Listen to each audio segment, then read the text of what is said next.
homeworks. If you guys have any questions from the Chapter 11 homework set, ask away.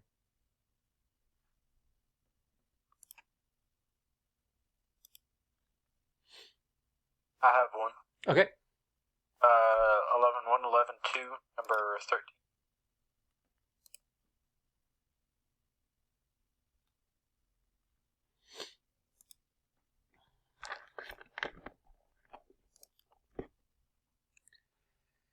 All right, so you're gonna have to forgive me a little bit because up to this point, I had been making the videos like the week before, so I was totally fresh. But this Chapter 11 stuff, I was just using videos for stuff that I did months ago, so I haven't seen this stuff in a while. But it should be all right. So here we go, number 13. Find an equation for the line tangent to the curve at the point defined by the given value of t. Also find the second derivative at this point. So here they give you the parametric equations and the location that we're trying to find the tangent line for. So parametric equations are just equations that are functions of the parameter. In this case, they're using t. You can kind of think of t as being time, but it doesn't always have to be time. It could be any kind of outside parameter. And we're defining our horizontal position and our vertical position as a function of this parameter t. So if we want to find the tangent line, it goes ahead and tells us what form it wants it in. It wants it in the slope x minus the y-intercept. So we have to find those things.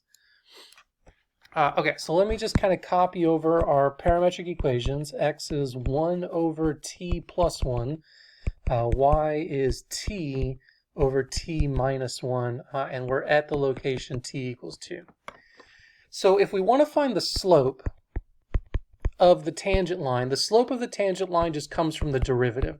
But we have to be careful about which derivative it is that gives us the slope, right? The slope is rise over run, which is the change in y over the change in x. So we need to find the derivative dy dx to get the slope. So we're going to find this derivative, and then we're going to plug in the location t equals 2 into the derivative.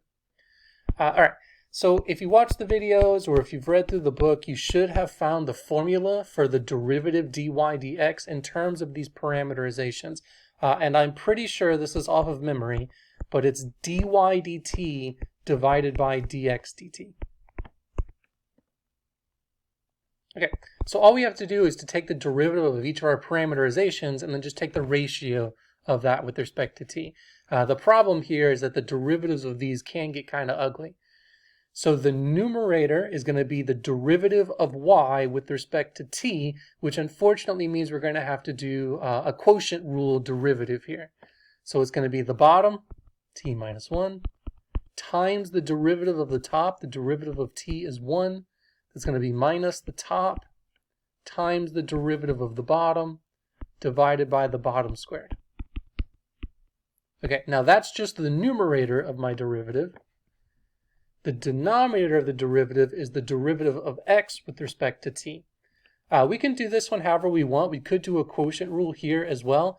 But I'm just going to think about this as t plus 1 all to the negative 1 power. Then do a chain rule.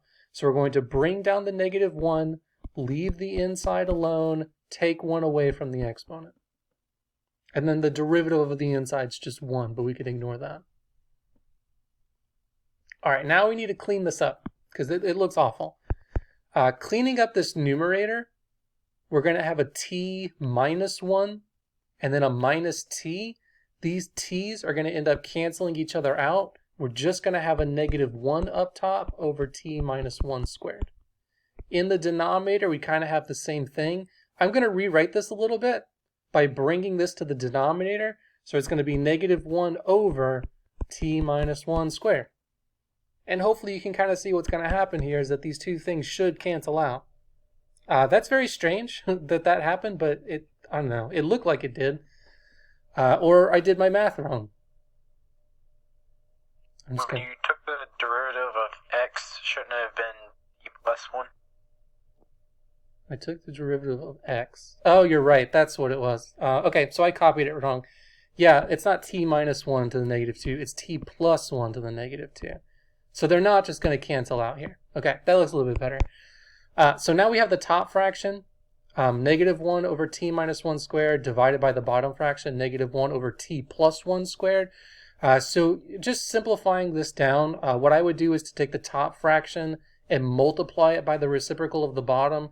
The negatives cancel out, and we're going to end up with t plus 1 squared all divided by t minus 1 squared. All right, there's not much else that we can do to simplify this down. At this point, what I would do is go ahead and plug in the location that we're trying to find the slope, which is at 2. All right, so we're going to get 2 plus 1, which is 3, squared up top, 9. 2 minus 1, which is 1, squared 1. So we get a slope of 9. So that's going to go here in the slope part.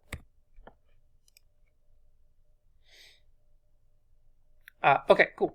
So to find the y-intercept, there's a couple of different ways that you could do that. One way would just be to figure out where your x value comes out to be 0 for the slope thing here. So that's one way to do it. Let's see, what would be a better way to do it though? I think just plugging it in would work too. So you could replace the y with t over t minus 1, replace the x with 1 over t plus 1, just leave a variable here for the b, and then plug in the 2, and that should work as well. I feel like there's an easier way that I'm just not seeing.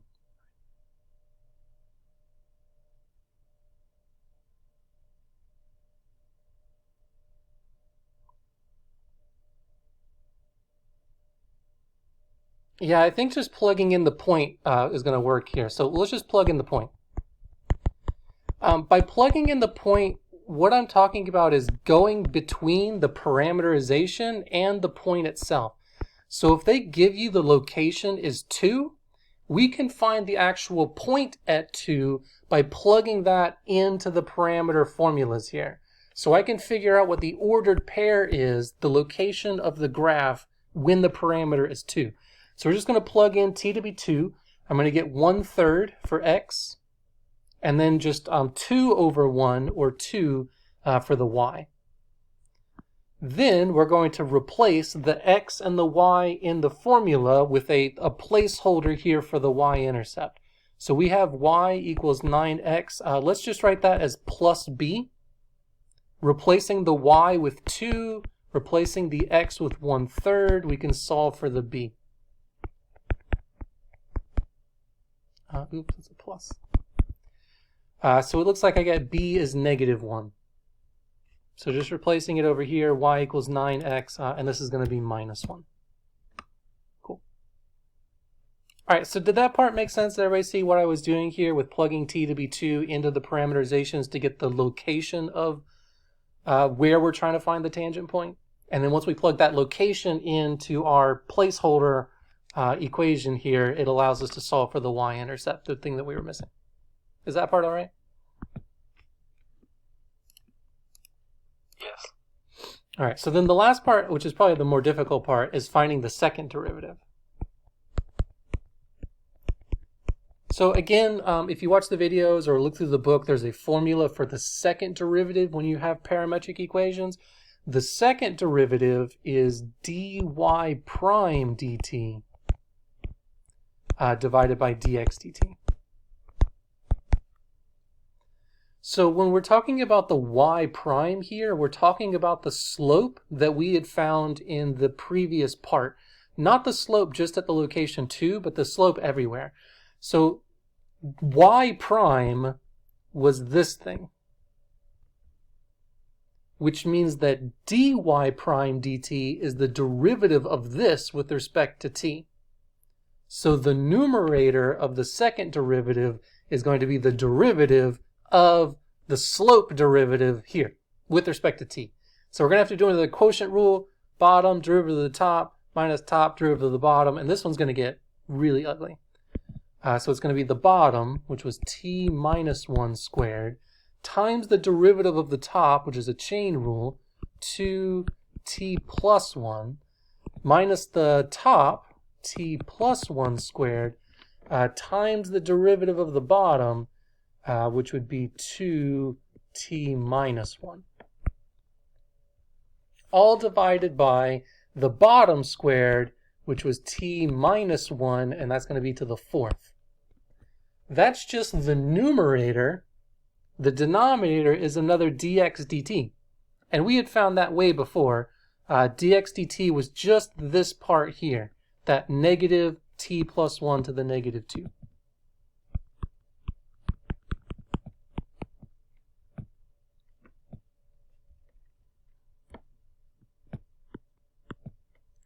And that is gross looking. And I know it's gross looking. But remember that they don't really want this. They want to know the value of the second derivative at the point. We do not have to simplify this down. We can just go ahead and plug in t to be 2. Still not easy, but at least we don't have to worry about simplifying stuff down. So if we plug in t to be 2, I'm going to get t minus 1 squared, which is 2 minus 1, 1 squared, times 2,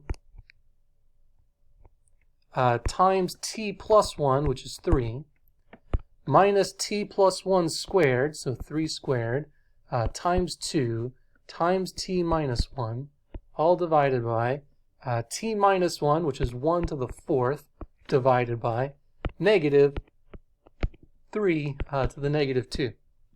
Still gross. This numerator up top is going to be 6. That's minus 18. So 6 minus 18 is negative 12. This 1 we can just ignore. So that over negative 3 to the negative 2 is 1/9. The negatives cancel. This is really 12. It's going to be times 9 now. And I don't know what. Was it 108? I guess I do know what it is. Does that look right?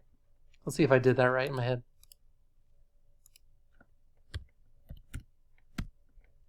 All right, cool. Yeah, so I know that there's a lot there, and it's very ugly when you're doing second derivative stuff, when you have so many quotient rules, but just write out what the second derivative is. The derivative of y prime with respect to t is the numerator, another dx dt is the denominator. Don't bother trying to simplify it down because you're just going to mess it up. I would mess it up if I tried to simplify this thing down. We only needed to know the second derivative at the location of the parameter t equals 2. So go ahead and plug in t to be 2 into all of these, and then hopefully simplifying down stuff that just has numbers in it is a little bit easier to do. Does that help with that question? Does that make sense? Yes. Awesome. Any other homework questions?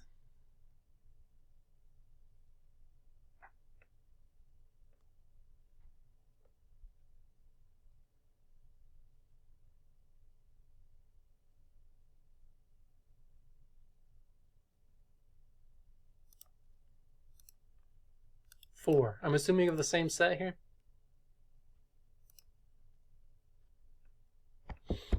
This one? Okay.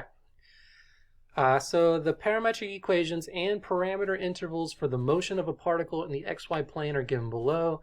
Identify the particle's path by finding a Cartesian equation for it. Graph the Cartesian equation, indicate the portion of the graph traced by the particle and the direction of the motion. Okay, so they give us this parametric equations here. X is 5 sine t, y is 2 cosine 2t, and they give us a range for the parameter. So first thing they want us to do is to change this from the parametric equations into just Cartesian equations. And there's a couple different ways of doing that, but the main way of doing that is to take one of these and solve it for t and plug it into the other. Unfortunately, we have some pretty awful looking trig stuff here, and I know everybody loved trig growing up, but it's just something that we're going to have to deal with here. I say growing up as if trig was like years and years ago for you. Maybe for some of you it was. I don't know how old you guys are, but it's been a while for me. So just copying it out here, what we're going to do is we're going to solve one of these equations for t and then substitute it into the other one. Probably the easiest one to solve here would be the 5 sine t. So if we divide the 5 over and then take the inverse sine, we get t is sine inverse of x over 5. Then we're going to substitute that into the t of the y equation.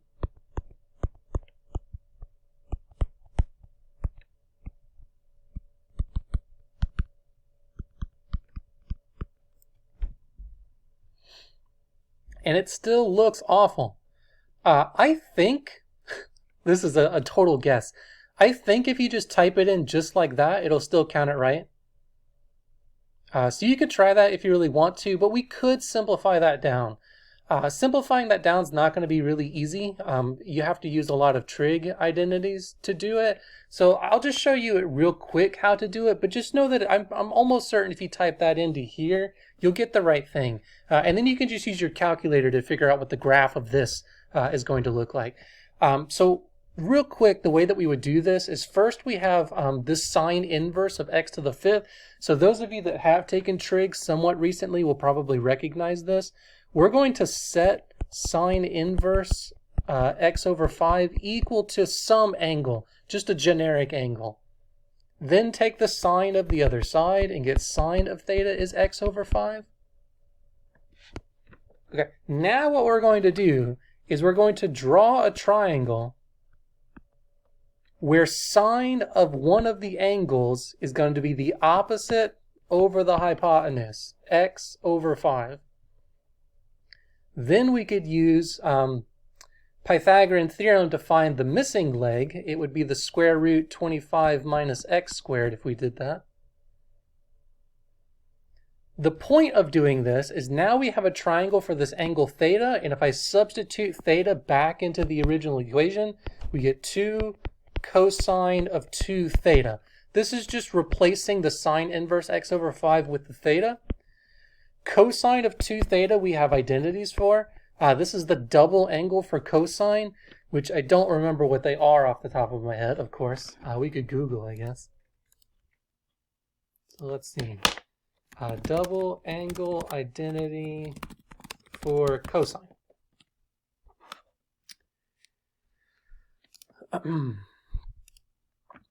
So it looks like there's 3 different ones we could choose from. Oops. Cosine squared minus sine squared, 2 cosine squared minus 1, or 1 minus 2 sine squared. I'm going to choose the 1 minus 2 sine squared because we already have our angle theta in terms of sine. So going back to my thing here, cosine 2 theta I'm going to rewrite as 1 minus 2 sine squared theta.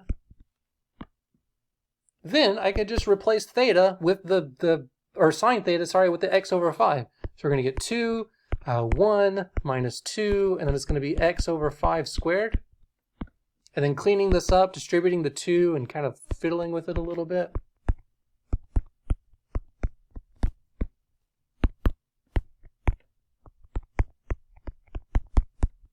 So you could type that in as well. Y equals 2 minus 4 25ths x squared. That one should also work. Okay, anyway, so you don't have to do this stuff. I would never ask you to do that kind of stuff on a final exam or a test or anything like that. But just know that you could do it using some trig. You might as well just type this in like that, though. So let's type in the top one there, just because I'm curious if it really is going to work. 2 cosine 2 sine inverse of x over 5.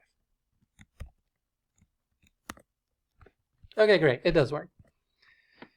All right, then it's going to ask you, what does this thing look like? And again, you can just kind of graph it to kind of really figure out what it looks like. Remember that we only care about what it looks like where the parameterization is from negative pi over 2 to pi over 2. I'll also give you another hint. Your calculator can graph stuff using parametric equations. This will be, I don't know if I talked about this in the videos, but here we go. We'll talk about it now. To graph parametric equations in your calculator, you just have to change the mode. So if you go into the mode option, here you see a line that says function, parametric, polar, and then something we don't care about. Chapter 11 is dealing with both parametric equations and polar equations, So it would be nice to be able to graph things in both of those. So we're just going to change our calculator over to parametric. And then once we've done that, I'm going to go into the y equals. Notice in the y equals, it's changed it all up a little bit. So we have x1s and y1s, x2s and y2s. So these are going to be the different parametric equations here. Remember x for us was 5 sine of the variable. So if you hit the variable button now, it plugs in a t. The y was 2 cosine of 2t. I'm not going to graph this right away because the parameter doesn't exist everywhere. It only exists from negative pi over 2 to positive pi over 2.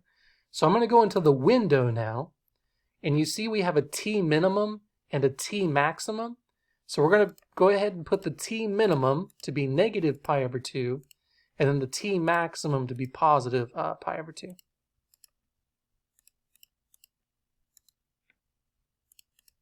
Okay, and now I'll graph. Hopefully it'll fit in the window. Yeah, it looks like it does, right? So we just get this little parabola looking thing. So it's got to be this one. Great. Indicate the portion of the graph traced by the particle. Choose the correct answer below. None of the graph. The portion of the graph where t is less than... What? Indicate the portion of the graph traced by the particle. I guess it's the entire graph. I don't see why it wouldn't be. So it's just this, right? From this, and it traces all the way to there. Yeah, what a weird question. I don't know why I'd asked that, but there we go.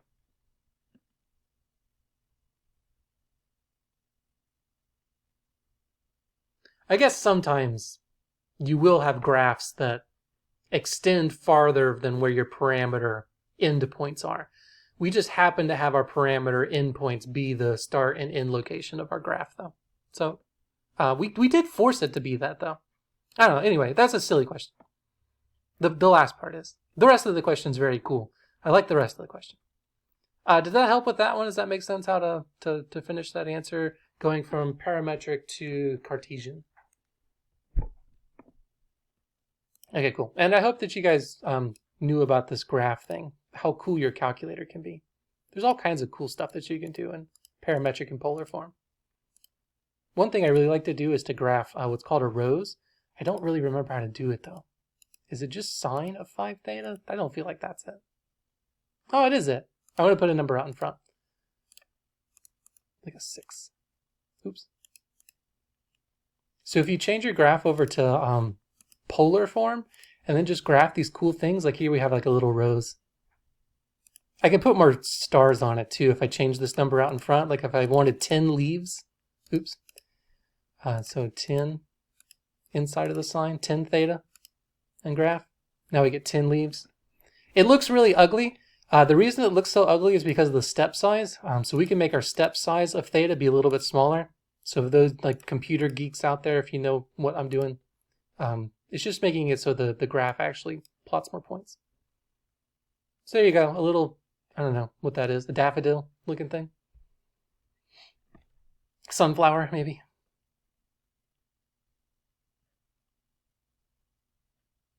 Yeah, thanks.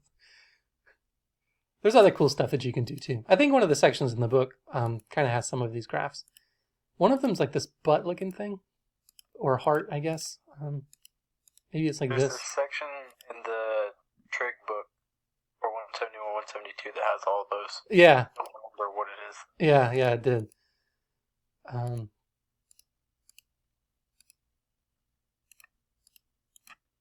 Oops. I was trying to make a heart. All right, is there any other homework questions? I do have one question. Okay. Can you do question? I think it's question 5. The one where it's like it just gives you the endpoints. Yeah. Yeah. So this is a good one. I remember people struggling with this one quite a bit in previous semesters. So let's talk about this. So find a parameterization for the curve described below, the line segment with endpoints -4, 3, and -3, -2. So if we're looking at a graph, -4, 3 is over here somewhere, -3, -2 is over here somewhere, and we just want to figure out the parameterization of the line going between these 2 points. Okay, So the parameterization is the x formula and the y formula.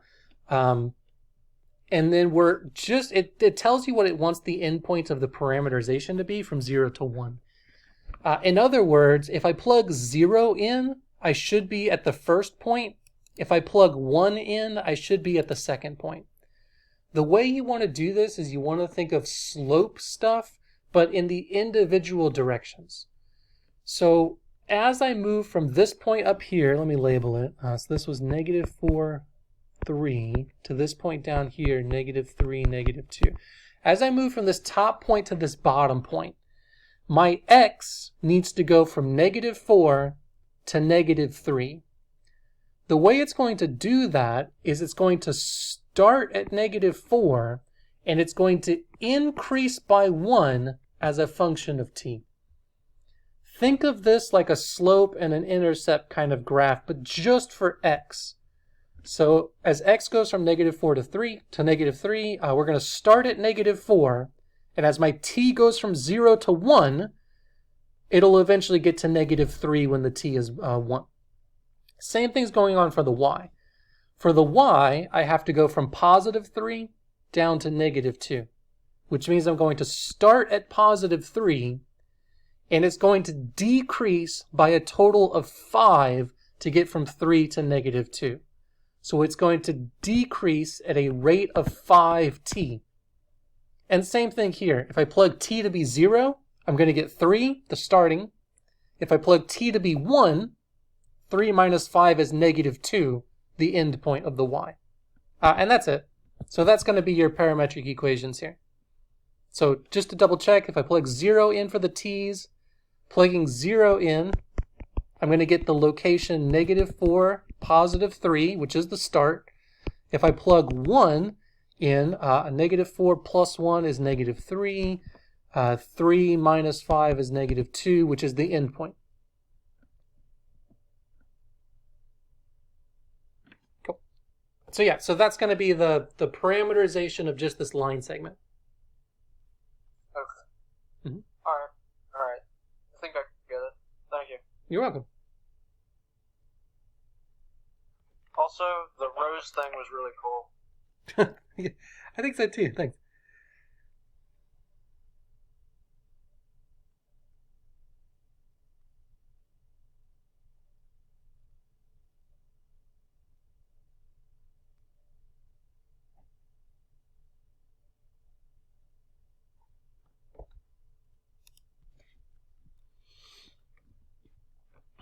Any other questions?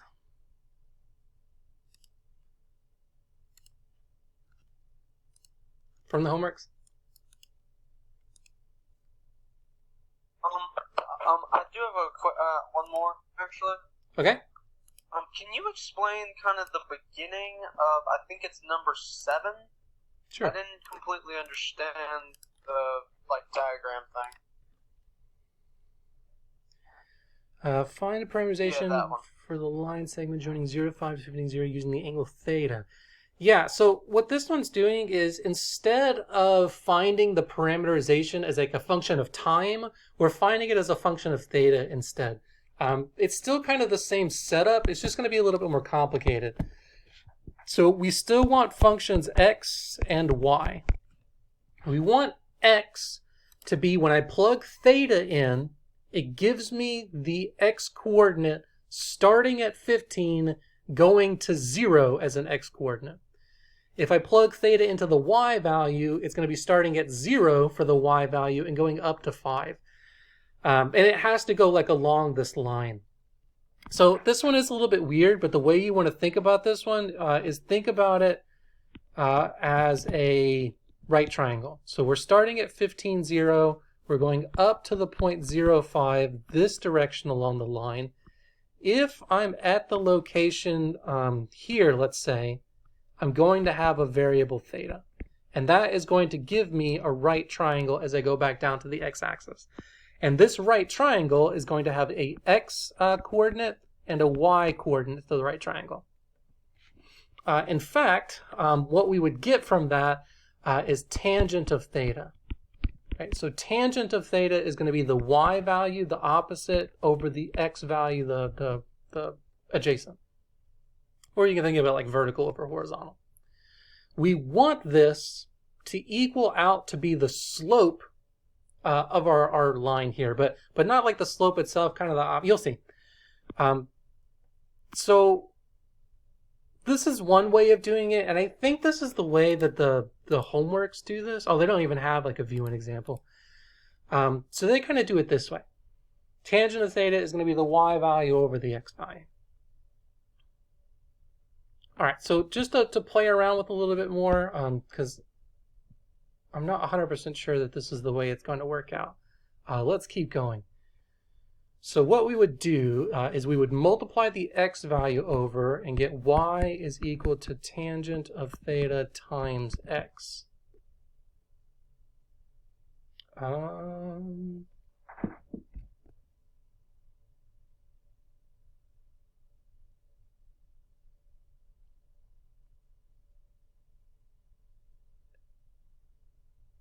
Now I'm blanking on it. So overall, this line has a slope of going up 5 and to the left 15, which is a slope of negative 1/3. I feel like that needs to go here.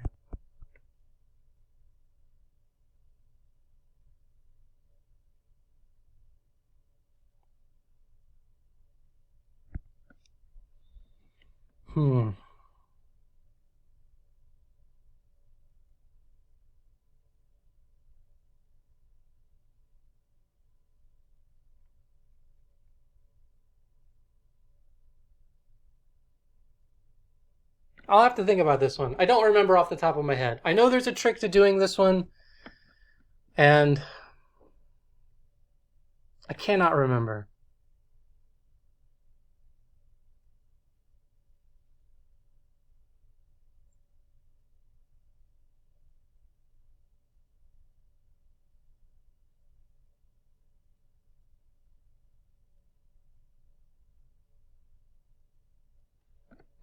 I kind of feel like it's just x is going to be 15 cosine theta, y is going to be 5 sine theta.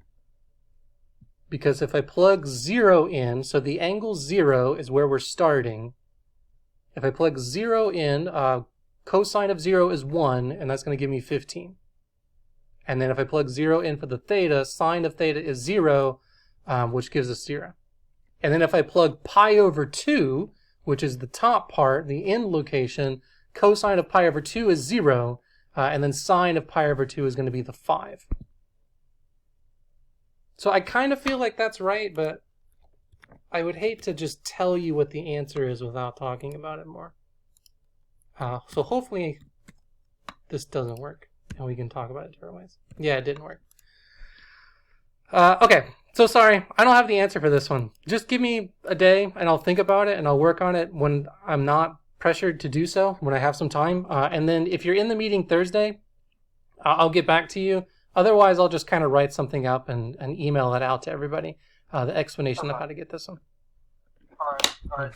That sounds good. Leave myself a note. Yeah. Number 7.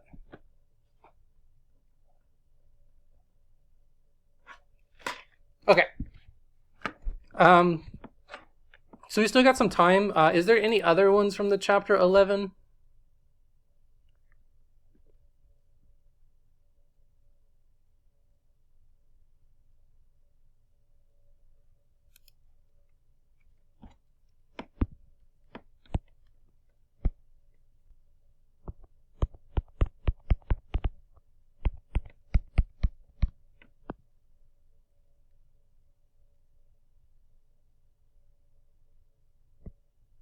I'm just fiddling now.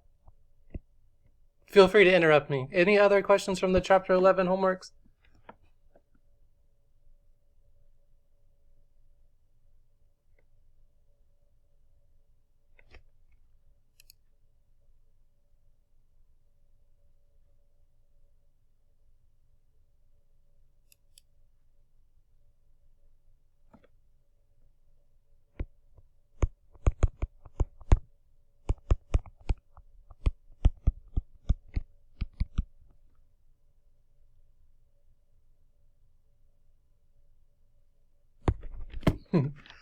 Okay, so if there's no other questions from this, I do want to open up that practice test just a little bit.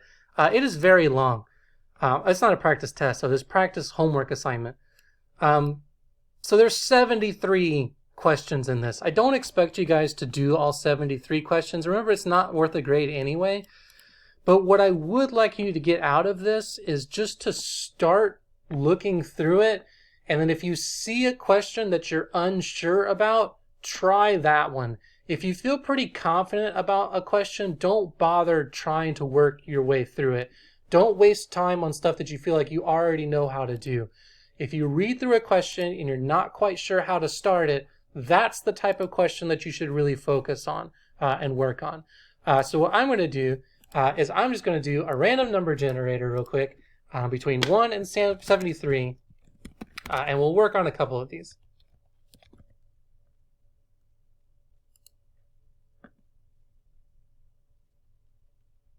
Uh, 52.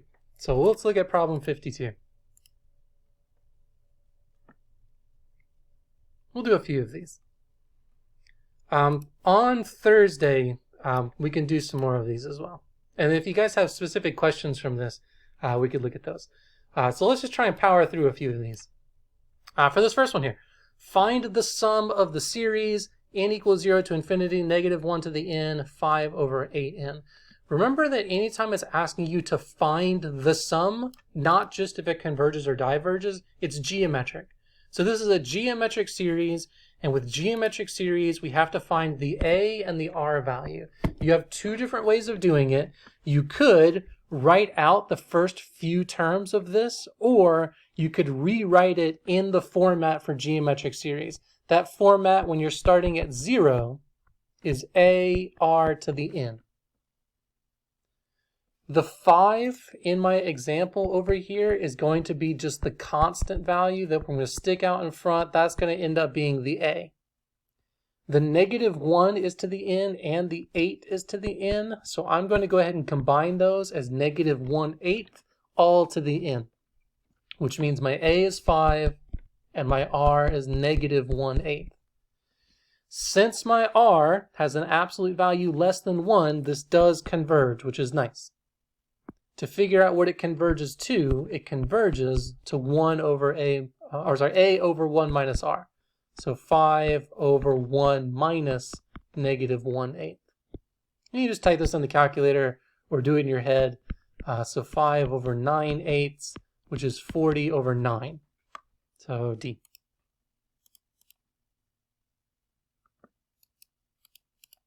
Okay, so geometric series. Let's do another one. Roll. Let's get a low number. 10.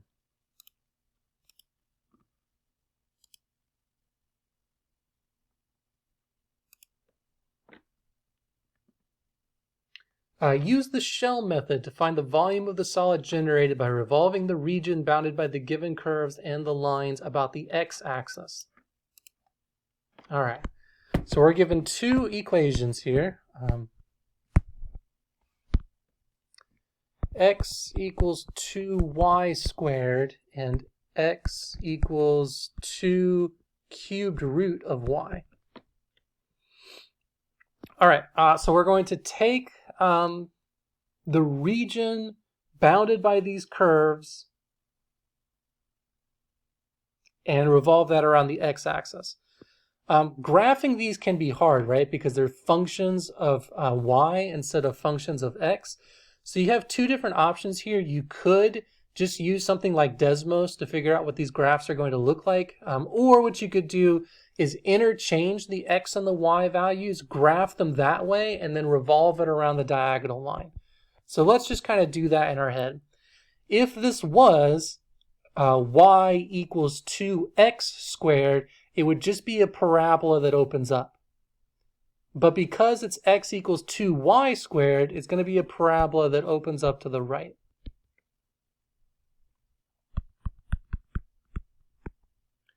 This other one, again, if the x and the y were interchanged, it would be the cubed root of x graph. The cubed root of x graph does something like this. But it's going to be that, but kind of flipped. So instead of doing that, it's going to do this.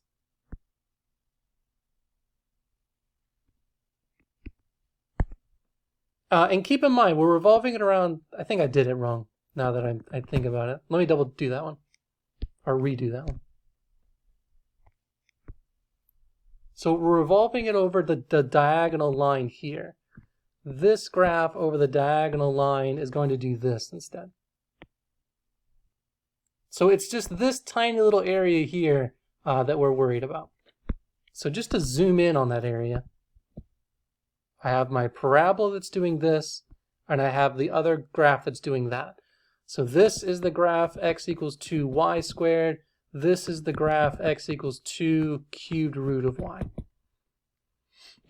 All right, so we're taking this region, and we're revolving that around the x-axis here.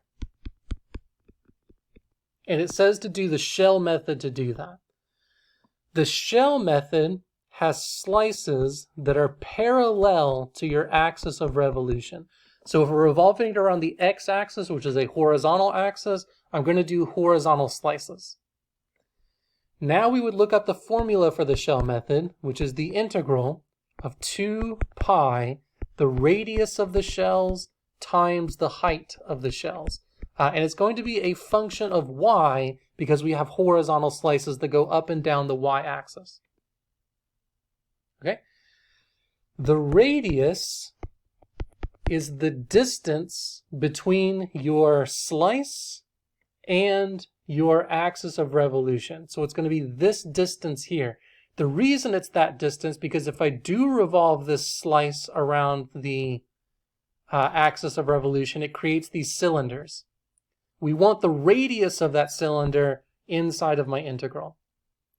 If this particular slice is located at y, that means that the radius there is a distance of y for every slice going up and down my region. The height of the slices is going to be the height of your cylinders. For this instance, it's going to be going from the top part of the cylinder, which is the 2 cubed root y, minus the bottom part of the cylinder, 2y squared. So we're going to have a height of 2 cubed root y minus 2y squared dy. Okay, so I know there's a lot of steps for these with the shell method thing, but just find the formula, draw your picture, draw your slices, and then from the slices figure out the radius and the height, either as functions of y for horizontal slices or functions of x if you're doing vertical slices. Now we just do this integral. So distributing the y, taking the 2 pi out. Oh, another thing we need to do is to find the limits. We'll get to the limits in a minute. So distributing the y into the parentheses, we get this. Cubed root of y times y is y to the 4/3. Y squared times y is y cubed. As far as the limits go, they're going to be the limits of y from the start of my region, which is down here at 0, to whatever this intersection point is, which I'm almost certain is 1. So we're going from 0 to 1. Antiderivative now. This is going to go up by 1 to 7/3, and we're going to divide by 7/3, which is the same thing as multiplying by 3/7. Same thing here, we're going to go up to 4 and divide. And then that from 0 to 1. We can ignore the 0, just plugging 1 in. We get 2 pi. This is 6/7 here, minus 1/2. I don't know what that is off the top of my head. So that's going to go up to 12/14, 7/14, so 5/14 times 2, 10/14 pi, which is 5/7 pi. Okay, yay. All right, again, I know I did that one kind of quick, but I just wanted to go through it to kind of remind you guys of stuff that you haven't seen in a long time that you need to go back and review. Shell method, disk method, washer method are definitely things that you guys need to go back on. Is there any questions about this one, or do you want to do one more before we go?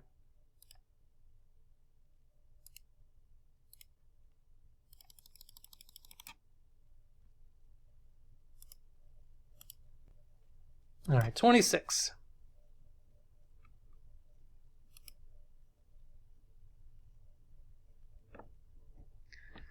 Evaluate the integral. Oh, this will be fun. So we have the integral. This is coming from chapter 8 stuff. So the integral dx over x square root 16x squared minus 4. You need to be able to look at an integral like this and decide which method it is you're going to use to tackle this integral. From chapter 8, we looked at a lot of different techniques for doing integrals. We did the u substitution, we did partial fraction stuff, we did integration by parts, we did a lot of trig stuff. This is going to be one of the trig substitutions. It's a trig substitution because inside of a square root, I have two perfect squares that are either added or subtracted.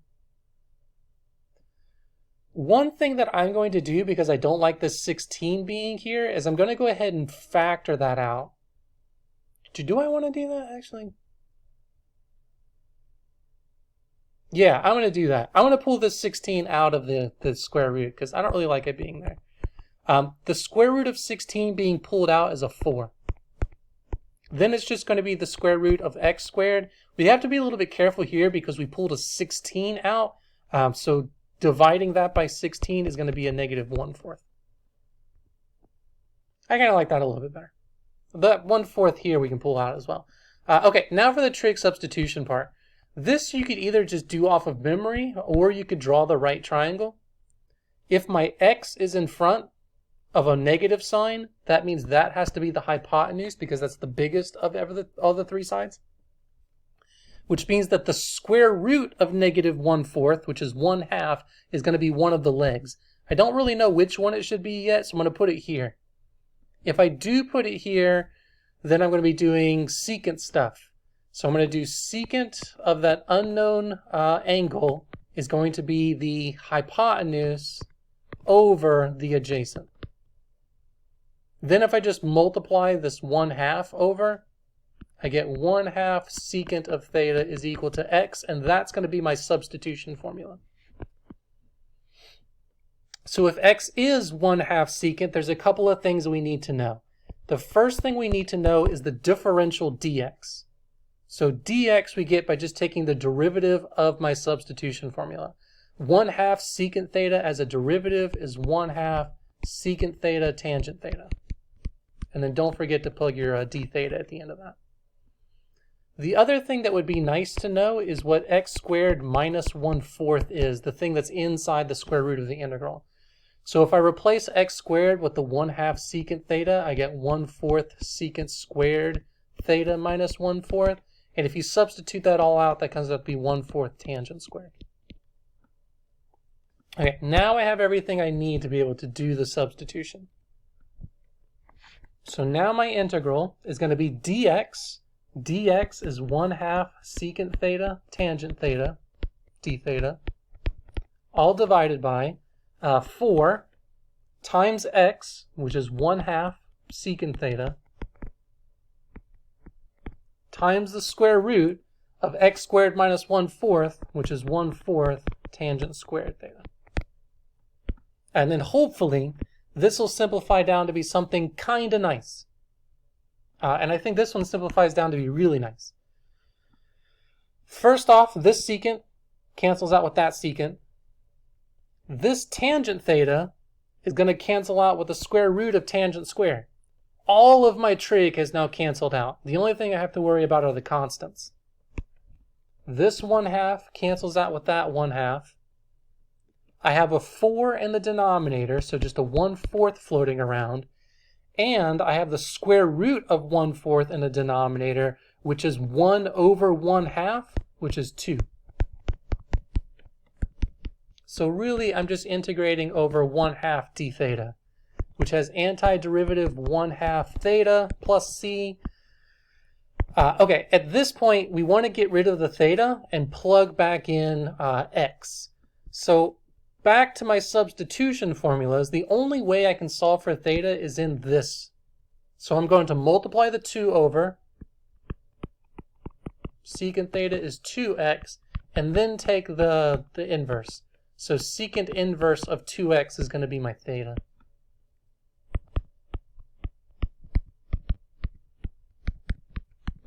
All right, again, I know I went through that in part pretty quickly, but...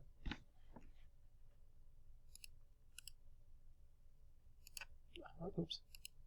I think it was this one. So trig substitution stuff. Is there any questions about... this bottom part is great and all, but it's this part that's really important. Getting these substitution formulas whenever you have these trig substitutions. Is there any questions about this question at all?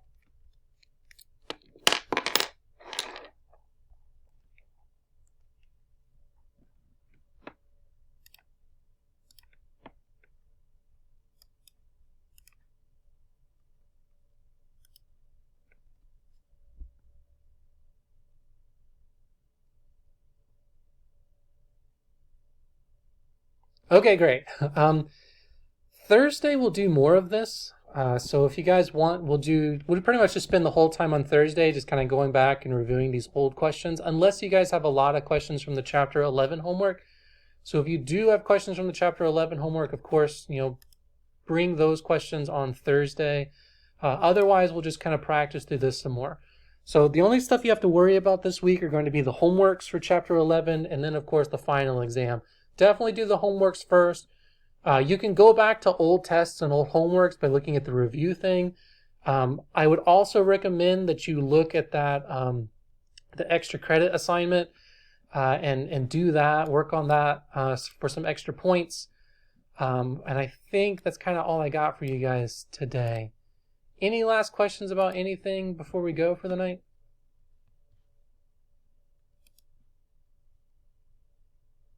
Okay, cool. So I recorded this. I'll record the one on Thursday, but I hope everybody can make it Thursday as well for that. And have a good night. See you right then.